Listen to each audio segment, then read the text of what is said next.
there's a exhibition that just opened in Ireland called "Growing Up Kurt Cobain." An exhibition? What does that mean? An exhibition. It's like a kind of a, I guess if you go to a museum and there's a whole exhibition dedicated to the Kurt Cobain and Nirvana, then that's what it is. That's what it's akin to. It's opened in Ireland, and Kurt Cobain's mom was there. So an exhibit that's dedicated to Kurt Cobain and his whole life? Yeah. And okay. God, he grew up in a really bad place. I'm surprised he made it as long as he did before, I shouldn't say that, but Aberdeen is a very depressing, bad place. I honestly, everywhere I've been in my life in 42 years, nothing comes close to how depressing and dark Aberdeen, Maybe that's what made the music what it was. Maybe. His mom was there checking out the exhibit, and some reporters sat down with her and they talked to her about Kurt Cobain, and she was recounting the first time she heard that song, "Smells Like Teen Spirit," and he'd come home to visit for a few days, right after they'd recorded it, and he said after the third day there, he says, "Mom, can I put a tape on the stereo? It's the new recording of my band." She had been very used to the band using her garage as a practice space for a long time. This is pre-Dave Grohl. And she's like, "Yeah, sure, go ahead, whatever." And she's like, "You've been here for 3 days. How come I'm just hearing about the music now?" And he said, "Oh, well, I'll keep the volume down because Dad, or his stepdad, I guess, was watching football." And she goes, "Oh, you can turn it up. It's fine."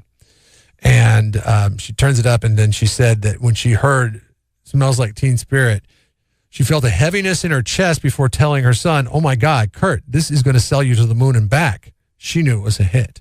She knew it was a hit immediately. He had a really interesting bad childhood growing up. Wasn't it a lot due to back problems and things like that? No, I mean, it was just his house. I don't think it was a very healthy house to grow up in. Yeah. His mom was bouncing around and all that kind of stuff. I don't know if I believe this. She said that she didn't think he was ready for the fame that he was going to incur, and she said, I don't think you're ready for this. How are you going to do this? She said she was scared to death, but he wasn't convinced that it was a hit. He just said, "Oh, you're just saying that because you're my mom." Went back into his room and, I don't know, drew sketches, took some medication for his back. I don't know.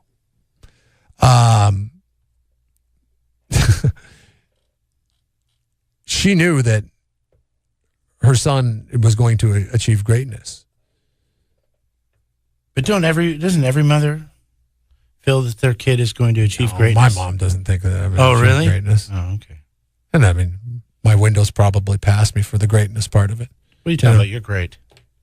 I got about 3-4 more years left of a possible greatness, and then I'll settle. You got a gal on the phone, and apparently she wants to correct us on something that you said. So about Kurt Cobain, go ahead. Okay, hey, I just wanted to tell you guys that Kurt Cobain has stomach issues, not back issues. Oh, okay, all right. That's a major thing that anyone that knows anything about Kurt Cobain should know. You guys shouldn't be telling people that he had back issues and he was taking back medicine. Well, the stomach and the stomach and the back are right there next to each other. I guess the price is wrong, bitch. I guess that's. But no, there's a documentary in which it came out. What was it called? About a Son or something like that? Yeah, it was about him growing up in Aberdeen. It was about his early life, and he did have back issues back then. I remember, so I don't think you were wrong on that. Later in life, he had a lot of stomach issues, and it really bothered him. But that was 10, 20 years after he was a kid, and that's what we were talking about. And I'm sorry she did a drive-by. She hung up. She's gone, so we can't inform her. Hopefully, she's still listening. Here it is. There's a pay attention because he did have back issues. Cobain as a kid. describes enduring intense back pain in his teens as a result of scoliosis. He later suffered severe stomach pain.